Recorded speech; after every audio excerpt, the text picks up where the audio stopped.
Thank you, Judy. Joining us now is Newsweek editor-at-large and former FBI double agent Naveed Jamali. He is also the author of How to Catch a Russian Spy. Good morning. Thank you for joining us once again.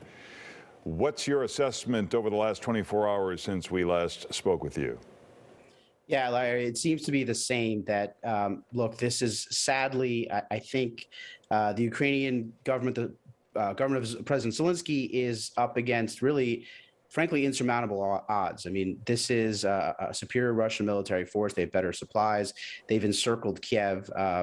And they've, invaded the country. It's hard to understand or see a way forward for Ukrainian conventional forces to repulse an attack and frankly, hold off the Russians indefinitely. There doesn't seem to be an end game here other than at some point, the Zelensky administration will collapse. Do you see anything over the past 24 hours that might have given Vladimir Putin any pause? Maybe the resistance by Ukrainian troops, maybe protests in his own country, maybe the sanctions different than he thought?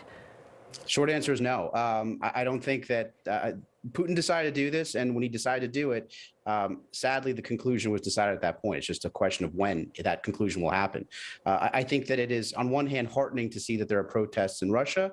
I think that there is a potential that long-term Putin may have severely overstepped what, may taken a chance that is pretty big, and it may end, maybe the beginning of the end of his rule over Russia. But frankly, today, there's no sign that his invasion of Ukraine is going to be anything less than, successful for him.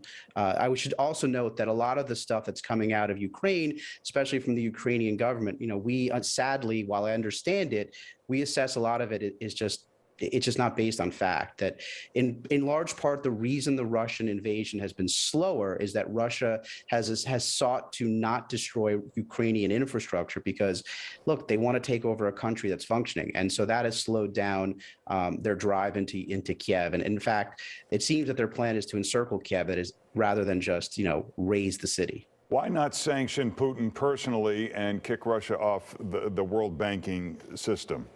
Yeah, that was a question that the president was asked yesterday. And it's a very good one. I think that, I don't think sanctions impact Putin directly, but what I do think that happens is that it loosens his grip on control over Russia. The more senior people, the more people in his cabal that are suffering and are more worried about that than they are Putin, the greater chance there is that he is going to lose potentially control of Russia. So I would agree with you. It is an important question as to why there wasn't more severe sanctions, with SWIFT, with going after Putin personally. I'm not sure I understand the reasoning behind that. What do you expect to happen in the next 24 hours? I expect, sadly, that Kiev will be encircled. I mean, it'll be under siege. There's going to be tremendous pressure on Zelensky. Look, if Zelensky is saying that he wants to negotiate, you don't negotiate if you're winning. Let's just be frank. I would hope that there will be some sort of negotiated surrender, safe passage. One of the questions we're asking NATO countries that surround Ukraine is if they will allow sanctuary to Ukrainian forces. But I suspect that we are sadly seeing, the tail end of the Zelensky government and, sort of coordinated conventional Ukrainian forces. Now, that doesn't mean there's not going to be an insurgency, but insofar as sort of a conventional government run by President Zelensky, this seems like we're talking about the end in days. All right, Naveed Jamali, we appreciate you joining us again today. Thank you. Today, China